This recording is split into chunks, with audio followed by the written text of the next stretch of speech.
Le plus grand récif corallien du monde, qui s'étend sur plus de 2300 km le long de la côte nord-est de l'Australie, pourrait subir son 7e blanchissement massif depuis 1998. C'est ce qu'affirment des scientifiques australiens à la suite de relevés aériens effectués sur 300 récifs peu profonds. Alors face au changement climatique, ces récifs coralliens sont les écosystèmes les plus vulnérables au monde, mais cela pourrait changer et notamment grâce à l'intelligence artificielle. On en parle avec Julia Seeger. Bonjour Julia. Bonjour Pauline. D'abord un peu de pédagogie, c'est quoi exactement un corail, qu'on comprenne bien? Eh bien, vous faites bien de poser la question parce que je pense que peu de gens savent que les coraux sont en fait des animaux et pas des plantes qui vivent en symbiose avec une algue unicellulaire qui s'appelle la zooxanthelle. Et donc, c'est une algue qui va apporter 80 à 90% des apports énergétiques journaliers à cet animal marin. Et le problème, c'est qu'avec le réchauffement climatique, l'acidification des océans, mais aussi la surpêche, par exemple, on pense que c'est ça qui crée le blanchiment, tout simplement parce que cet animal marin, le corail, ne va plus reconnaître cette algue et donc n'aura plus ses apports journaliers. Et le problème, c'est que ces écosystèmes sont effectivement extrêmement importants, d'une part parce qu'ils abritent 25% de la faune, de la faune des océans, parce que donc ils garantissent aussi la chaîne alimentaire des océans, mais aussi parce qu'ils protègent les littoraux, notamment de vagues immersives ou encore d'autres phénomènes climatiques extrêmes. Et ils sont aussi le garde-manger de millions de personnes, évidemment, qui vivent sur les littoraux. Alors, afin de reconstituer les récifs coralliens, des scientifiques et des associations mettent en place depuis plusieurs années différents projets et des actions, notamment de restauration écologique. En quoi ça consiste? Alors, en fait, ils utilisent la technique la plus utilisée aujourd'hui, c'est ce qu'on appelle la culture marine. Et donc, en fait, ils vont aller chercher ce qu'on appelle des fragments coralliens. Ce sont des morceaux de coraux qui se sont détachés de l'animal, mais qui sont encore en vie. Et ils vont, comme vous le voyez ici, les amener en laboratoire. Ils vont les faire se reproduire, donc en bouturage comme on dit. La deuxième étape, ça va être de les emmener en pleine mer et de leur permettre en fait de se développer, notamment sur des arbres à coraux.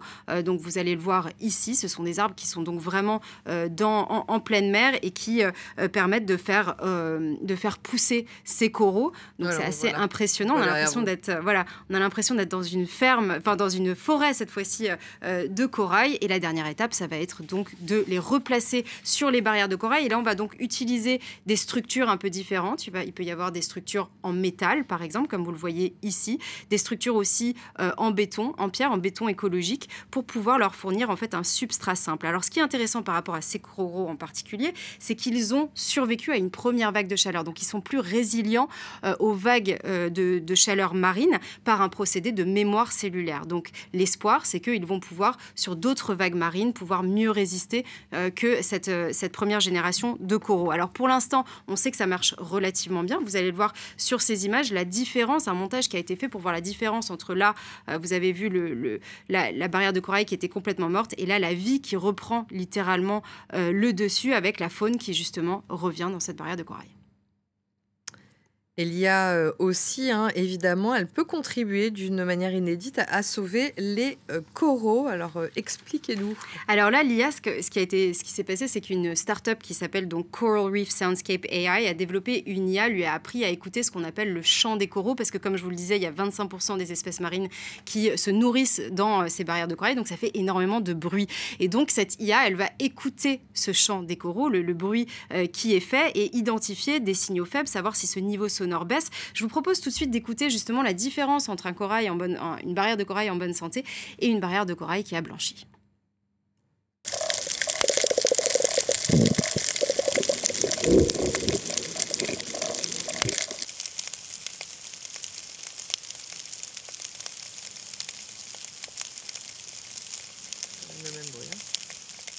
Et donc la différence est quand même notable, vous avez entendu. On entend vraiment. Donc, là, c'est vraiment la situation drastique, mais ce qui est intéressant ici, c'est que l'IA va pouvoir entendre les signaux faibles, c'est-à-dire entendre dès qu'il y a un niveau sonore qui commence à baisser, ça voudra dire peut-être qu'il y a certains coraux qui commencent à blanchir, et donc de pouvoir intervenir un petit peu plus en amont.